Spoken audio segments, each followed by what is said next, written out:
Hello, my name's Bev and I'm the author of the book Please Eat, A Mother's Struggle to Free Her Teenage Son from Anorexia, which describes our family's battle with the deadly eating disorder, anorexia nervosa, which my teenage son Ben developed back in 2009 when he was just 15 years old. I know I haven't mentioned our recovery contracts in the recent blog posts that I've uploaded here, but it was still going strong and we were still following it. It was kind of rumbling away in the background, and it was really helping to push Ben forward in spite of the fact that he was having problems getting back into school at the beginning of September 2011. And this post is from the 27th of September 2011. And it's called 3 Hours of Brainstorming About School. And it was kind of like an extension to our contract in a way, brainstorming on possible solutions that might be helpful to get Ben back into school. Anyway, here goes. Yesterday was another difficult day, with Ben sending emails at break time and lunch. In the end, he asked me to pick him up. So I did, but I insisted it had a caveat, and that would be to spend the afternoon having a brainstorming session about what to do next. Like our contract, it would be a two-way thing, me asking for his input and him asking for mine. We'd write down every possibility on sheets of scrap paper, no matter how crazy or extreme, and scatter them around the large loft room floor. Then we'd go through them, discussing the pros and cons of each, and hopefully reach some kind of solution. Both of us agreed that it would be best to leave any solution overnight, or even for a few days, rather than taking a knee-jerk reaction to the problem.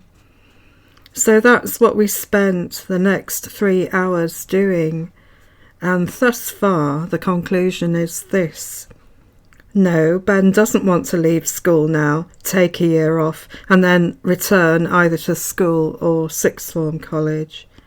Yes, he wants to persevere where he is and trust things will improve over time.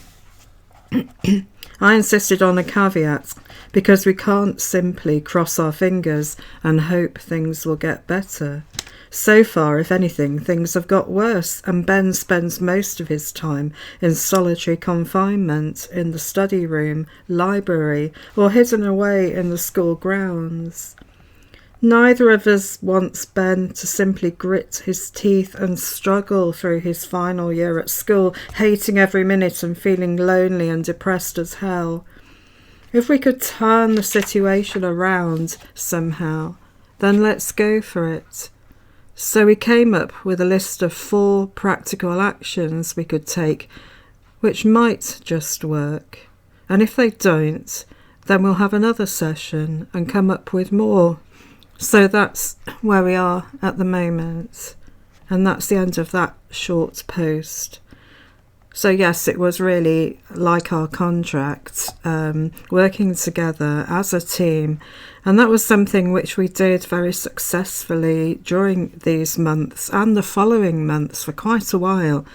And I believe that teamwork began with the contract and the way we were adapting it to suit where Ben was at on the recovery stakes in every aspect, with regards to school, with regards to eating, challenge foods, social life, and a whole range of issues that we were gradually nudging forward to encourage change.